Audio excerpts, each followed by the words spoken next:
So this is it. We'll be starting the next unit. So the first point or the first topic which we are covering is the Rodenstein's equation.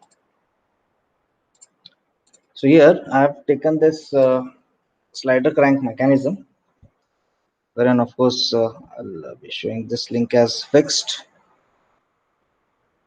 This link also as fixed. So here I am representing these links in the form of vectors. You can see the every end of the link is shown with the arrow, and just for the ease of the derivation, uh, what you can notice here is the direction of these links. I think link one, that is a fixed link, and the crank are having direction in clockwise direction, whereas the link 3 and this eccentric distance between the slider and the fixed link, those arrows are in anti-clockwise direction. This is just for our derivation purpose, this adjustment we have done. So first what I'll do is I can just draw a rough diagram of this. This is not as per the dimension. The fixed link, okay, uh, I'm going to call it as Z1, that is the link length. Okay, Z1 stands for now here the link length. The crank, I'll call it as Z2. The coupler length will be Z4.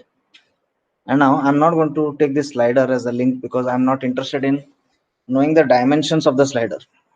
Please remember, slider is a link whose dimensions we are not at all concerned about. Now, since this is a mechanism which has some eccentric distance of the slider with respect to the fixed link, I'm going to term this distance as an important one. So I'll be naming it as Z4. So we are having four distances which we need to synthesize or determine by using analytical methods. The next step, since we are representing them in the form of vectors, I'd also like to give the brief description about their positions. So we have spoken about the length. Let us speak about the orientation. Okay, so just highlight this extend Z1, that is the first link measured in anti-clockwise direction.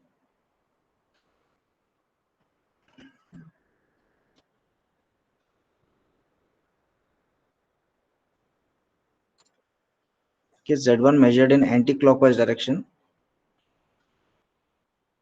I'm going to name it as theta 1. Similarly, for Z2 measured in anti-clockwise direction with respect to the horizontal line will be theta 2. Now look at the arrow direction for Z3. It is here, so I need to measure Z3 from this point or here as I'm showing here. So orientation of Z3 from horizontal line measured in anti-clockwise direction is theta 3, and last, the Z4 measured from horizontal in anti-clockwise direction will give me theta 4.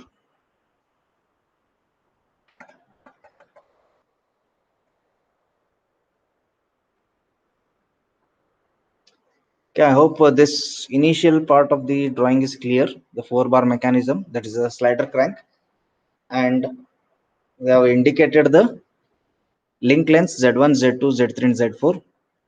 We have indicated the orientation of these by theta 1, theta 2, theta 3, and theta 4. Let me know once you have completed drawing all these things, and also let me know if you are having any doubts.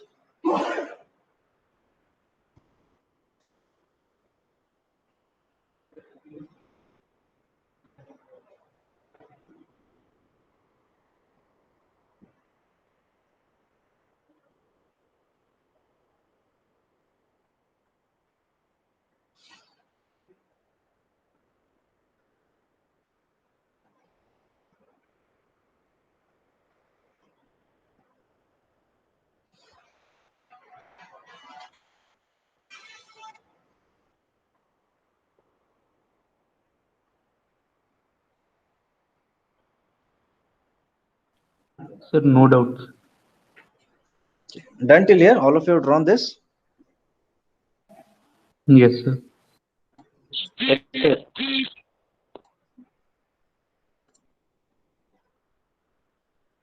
So let me start writing the equation for this in polar notation.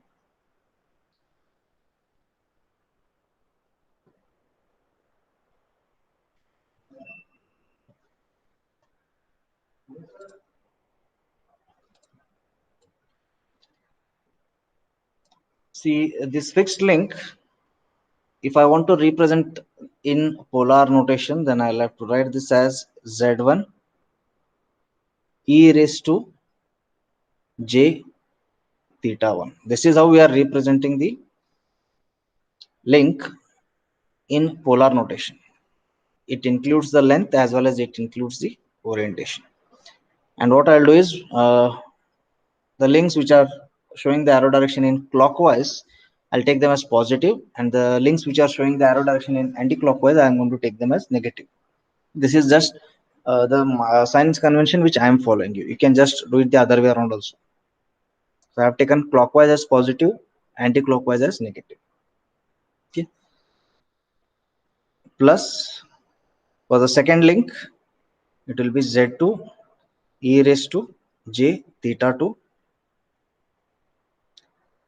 Now if you look at Z3, again the arrow direction is anti-clockwise. So I'll have to write minus Z3 e raised to j theta 3. And for Z4 also it is in anti-clockwise. So it is minus Z4 e raised to j theta 4.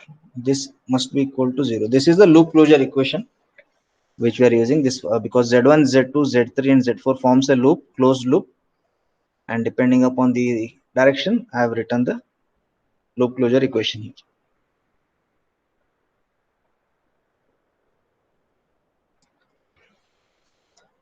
So out of this loop closure equation, since it is in polar notation, we are having the j term here, which says that it also includes the imaginary part. So from this above equation, if I want to separate the real and imaginary part and then write it separately, so let us see how it works out. I'll just write here separating real and imaginary parts.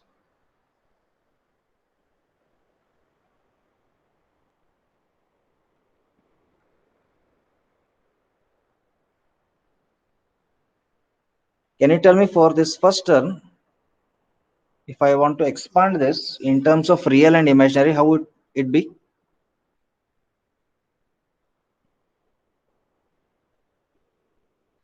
Any idea? Z cos theta 1. Yeah. So in terms of real term, it will be Z1 cos theta 1. Imaginary part would be again Z1 sin theta 1. So similarly, I'll just go on writing the real parts of the entire loop closure equation. So it will be Z1 cos theta 1 plus Z2 cos theta 2 minus Z3 cos theta 3 minus Z4 cos theta 4 equal to 0. This is one equation. And another equation would consist the sine terms. So that is Z1 sin theta 1 plus Z2 sin theta 2 minus Z3 sin theta 3 minus Z4 sin theta 4. This should be equal to 0.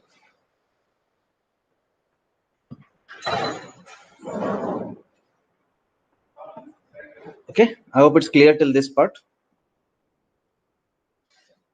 Now let us look back to the drawing over here. And out of this drawing, theta 2 is definitely not predictable. So is theta 3.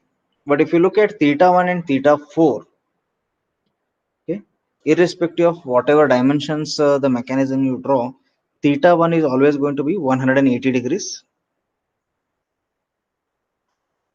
and theta 4 is always going to be 90 degrees. Okay, so with this, we can substitute in this real and imaginary part that we have written just now.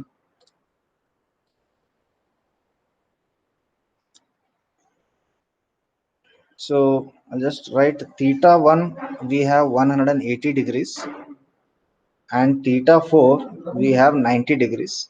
I'll just substitute these two values in the above equation and write them once again. So first term is z1 cos theta 1, so it will be z1 cos of 180. So the answer is nothing but minus 1, so it is minus z1 plus z2 cos theta 2. I'm going to keep it as it is,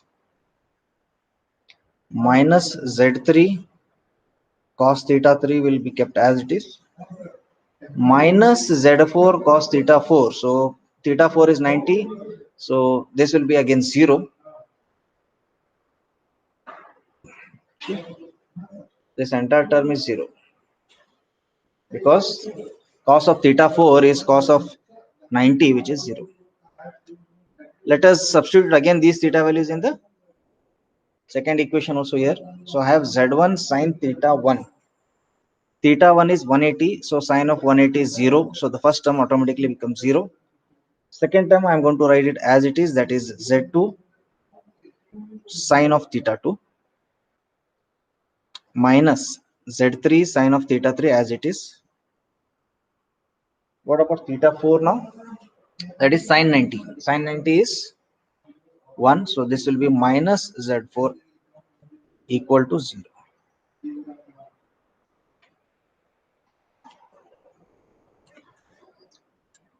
I hope it's clear till this step.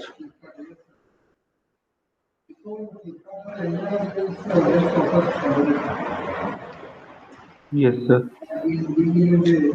Now what I'll do is, out of these real and imaginary equations which you have written, I'll just slightly rearrange the terms so that I can get the Z3 term on LHS or RHS and rest all other terms on the other side.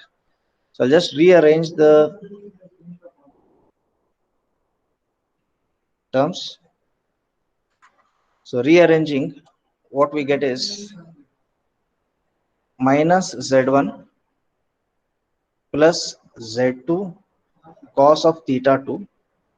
Okay, I'm going to push Z3 on the other side, so minus will become plus, so it is Z3 cos of theta 3.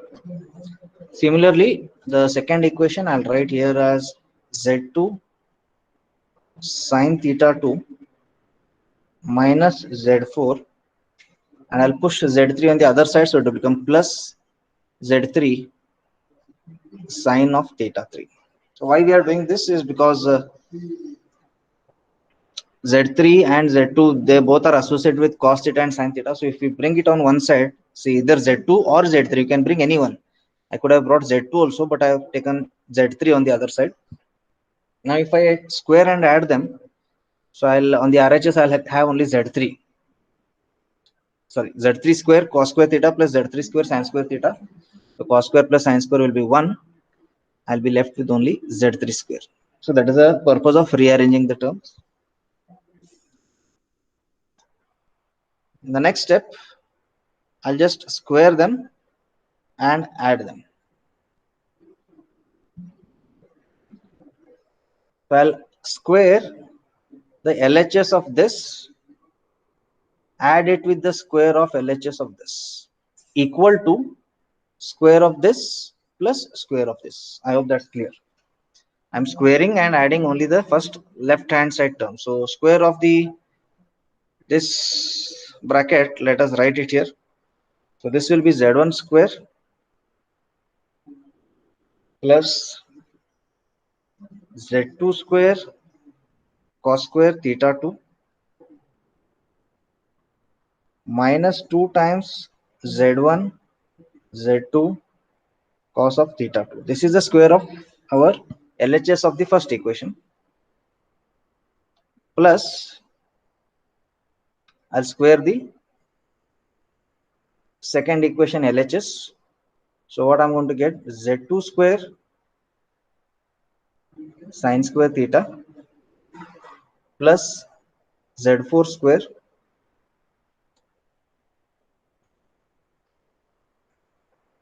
minus 2 times z2 z4 sin theta 2. I hope it's clear. This must be equal to square on the RHS. So this square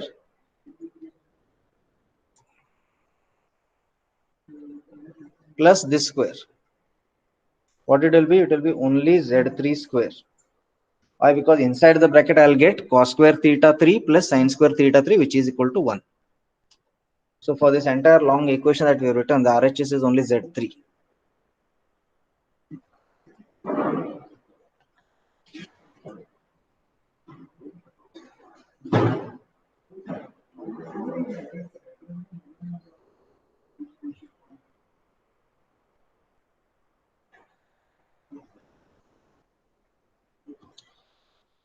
So I'll just simplify this in the next step.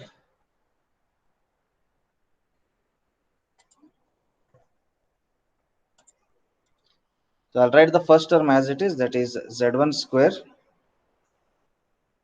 I'll write the second term as it is, Z2 square. Okay, so this is over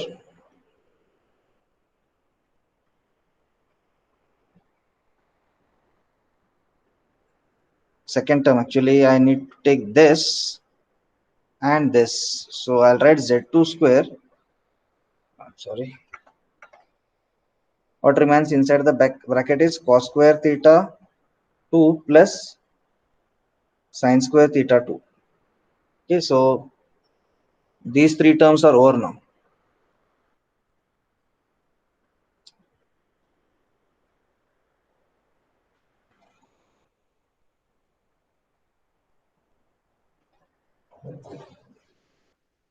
Next, I'll take out this term, that is plus Z4 square. Then I'll write this term, that is minus 2 Z1 Z2 cos of theta 2. Then I'll write the last remaining term, that is minus 2 Z2 Z4 sine of theta 2. So I'll just rearrange the terms. This entire thing should be equal to Z3 square.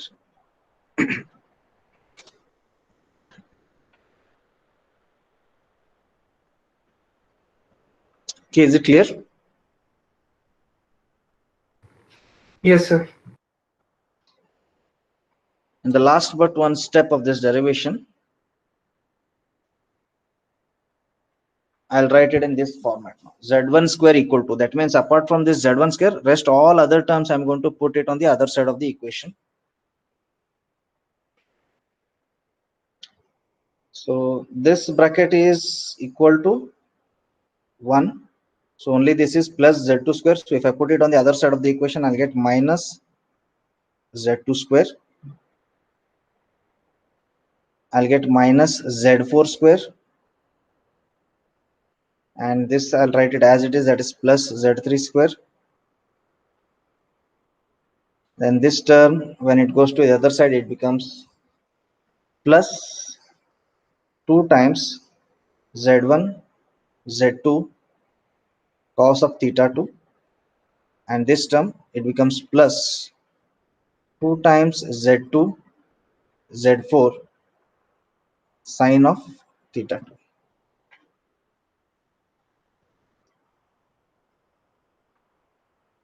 Okay, actually this is the final equation of this derivation, but we'll just try to make it more simplified by replacing some terms. So I'll write here Z1 square in a very standard form, that is k1 z1 cos theta 2 plus k2 sin theta 2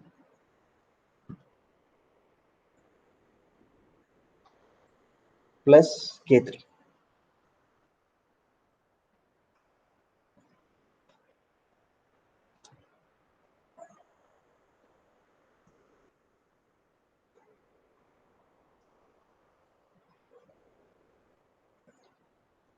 So I've come to some standard form of equation, but how did I arrive from this equation to this equation directly? So I've just I'll tell you. Just look, where is this cos theta 2? Cos theta 2 is here. I have written z1, so z1 is taken care of. So z1 cos theta 2 I have written, and 2z2 I have replaced it with k1. So that means k1 is 2 times z2. Similarly, for the second term wherein I have written k2 sin theta 2, just look where sin theta 2 is here. It is over here.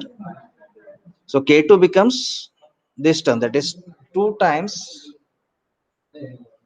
z2 z4.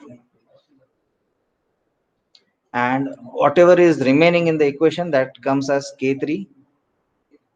So this is z3 square minus z2 square minus z4 square.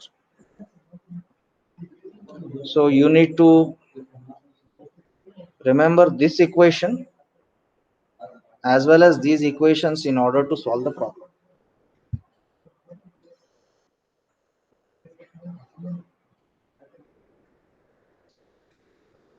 Now please let me know if you have any doubts in the entire derivation, or if you want me to repeat some particular step, I'll do that.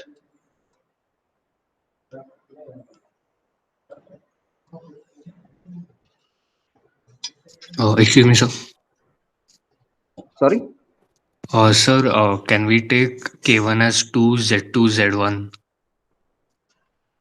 Mhm. See, what I've written in the boxed equation here is I've written k1 z1 cos theta 2. So look at the just equation above this. Cos theta 2 is here. So I've written k1 z1 cos theta 2. So cos theta 2 is here, z1 is also here. What remains is 2z2. So k1 becomes 2z2. So just replace k1 by 2z2. What this equation will become? It will become 2z2 z1 cos theta 2. And that is what you have written here. Got it? Yes, sir.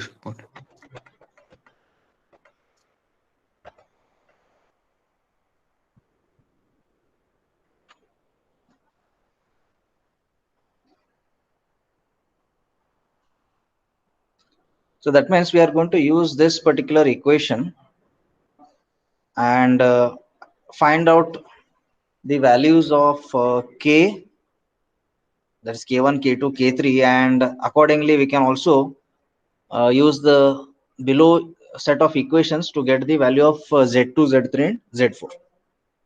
So this is how we can actually synthesize the mechanism by using these equations. You'll come to know more about this when we solve the problems, different types of problems. So as of now, if this is clear, then I will stop this derivation here and we can go back to that overlay method, which was still pending from the previous unit. I hope this is clear, right? Yes, sir, it is clear.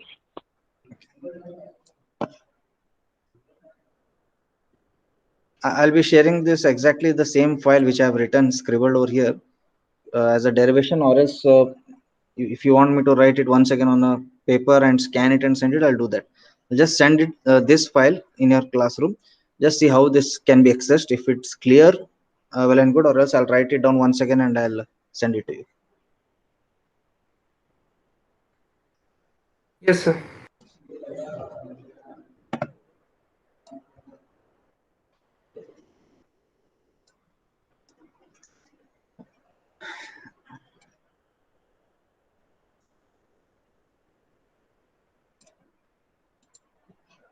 Okay. So the next, this is a part of unit 3 only. A small theoretical concept which was left out. It's called as overlay method. Okay. So this is once again a method of synthesis of mechanism only. We are going to synthesize the mechanism here. But Overlay method is very rarely used because this is basically a trial and error method.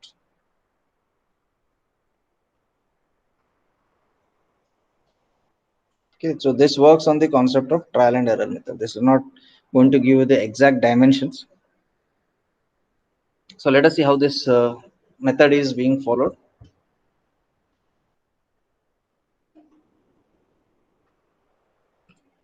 So the first point, what they say is, we need to construct the input link on a tracing paper in all its position.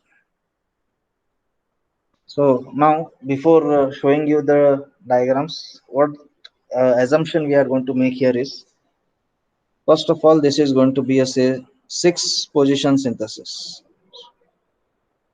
Okay, this is what they are just assuming to describe you the method. So 6-position synthesis we are going to do, and the input link length we know it. So this is first assumption. This is the second assumption. Input link length we know, and of course the precision angles we can calculate.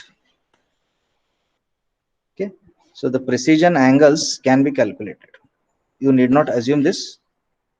It can be calculated. So basically only two assumptions. So with these two assumptions, they are telling you to construct the input link on a tracing paper. So the word tracing paper is very important over here. We need to construct the input link on a tracing paper in all its position. Let us see how we are going to do that. But what is the second point they are saying? I'll be giving you the notes of this, so no need to copy that. They are saying to choose a arbitrary length of coupler link and draw the arcs numbered 1 to 6. So let us see how what they have done here. So this is the first step. What they have done, they have initially taken a point O2. Okay, and since we know the input link length and the precision angles, so we have drawn O2A1, O2A2, O2A3, and so on up to O2A6. So these are the 6 positions of the input link. Okay, so you can see the angle also is given, theta 1 2, theta 2 3, 3 4, 4 5, and 5 6. These are the precision angles which you can always find out. Using these precision angles, the initial position of the input link is plotted, and please note that this is being done on the tracing paper. Okay, so once this is done, I have to choose an arbitrary length. Okay, I have to choose an arbitrary length, say anything, it can be 10 units, 12 units, anything. And with that arbitrary length, from point A1 as a center, I'll draw an arc and name it as 1. From point A2 as the center, with the same length, with the same arbitrary length, I'll draw another arc and I'm going to name it as 2. Similarly, from A3, I'll draw another arc of same arbitrary length and I'll name it as 3. Similarly, 4, 5, and 6. So we are going to get 6 arcs. So that arbitrary length, whatever it is there, so it is the coupler link or the connecting link. O to A is the input. Next, A to B, that link is the coupler link whose length we have arbitrarily taken. Is it clear, this step? Yes, sir. The next step says that we need to take another sheet. Okay, this time not the tracing sheet, a regular drawing sheet. And we need to draw the output link, which is of unknown length to us, in all its 6 positions, again numbering them from 1 to 6. Okay. And with O4 as the center, we need to draw multiple arcs spaced arbitrarily. So I'll show you what you have to do. This is the second paper. Okay, this is the second drawing sheet. So we have located point O4 I don't know the length of the output link. So I have drawn O41 of arbitrary length. Next, I know this angle, that is 512. So I can draw O42 once again of arbitrary length. Similarly, O43, O45 and up to O46. We are drawing the output links. Remember, the output link length we don't know, so it is of random length. But I know their positions because we know the precision angles. Okay. So once these output links are drawn in the 6 positions, what they have done is, with point O4 as a center, they have drawn some random arcs. You can see this. What all these things are random arcs here, but all these arcs are equally spaced. Okay. So with O4 as a center, draw the arcs of random dimension, that is of random radius, but ensure that these random arcs are equally spaced with each other. That means first arc, if you are drawing it of say 6 units, then second arc will be 7, 8, 9, 10 and so on. They are having space of 1 unit each. Okay, is this step clear?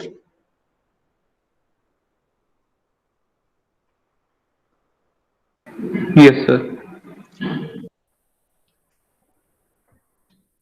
The last step, uh, we need to place this drawing paper, that is the second paper, okay, onto the tracing sheet, that is our first paper, such that the arcs 1 to 6 on the tracing paper cuts the arc 1 to 6 on the drawing paper at intersection points. It's very difficult to understand, but if you see the image, it becomes very clear.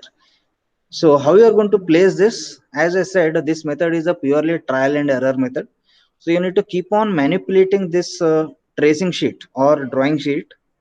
You need to keep on manipulating until the arcs 1 to 6 on tracing paper cuts the arcs 1 to 6 on the second paper perfectly. Okay, so let us see how it is being done.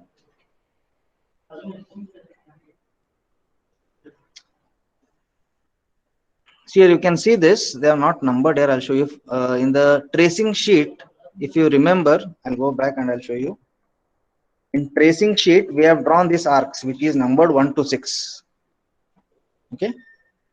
The same thing is shown here in the last image, but they have not numbered the arc. I'll just number it for you. This is 1, this arc is 2, this is 3, this is 4, this is 5, and this is 6. So 6 arcs from the drawing sheet. They are exactly coinciding with the 6 arcs of the second sheet. Where they are coinciding? Exactly at the intersection points.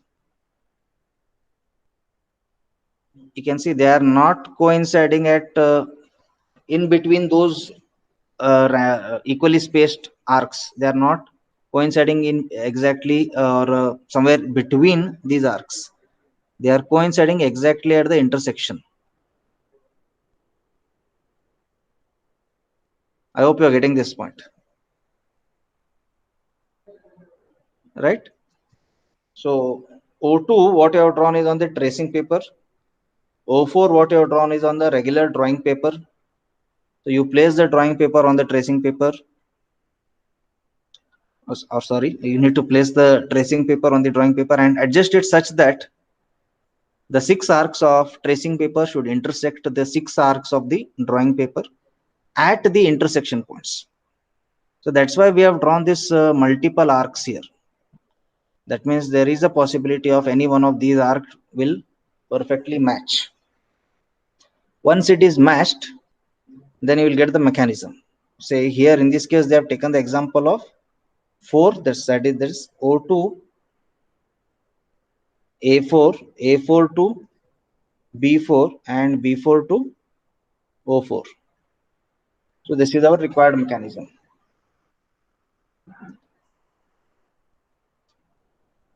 Is it clear?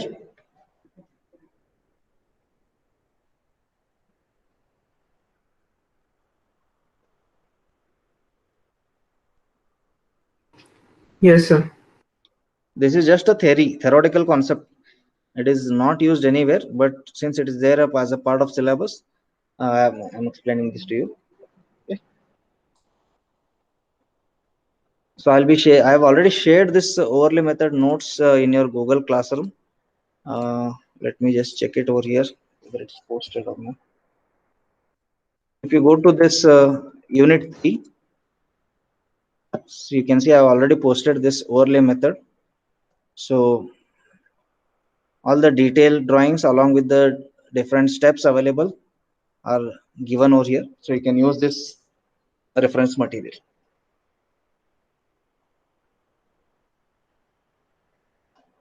Okay, under the head of unit 3, it is being posted, overlay method.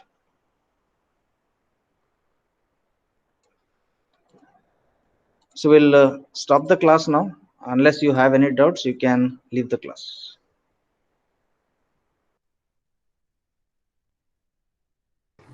Thank you, sir.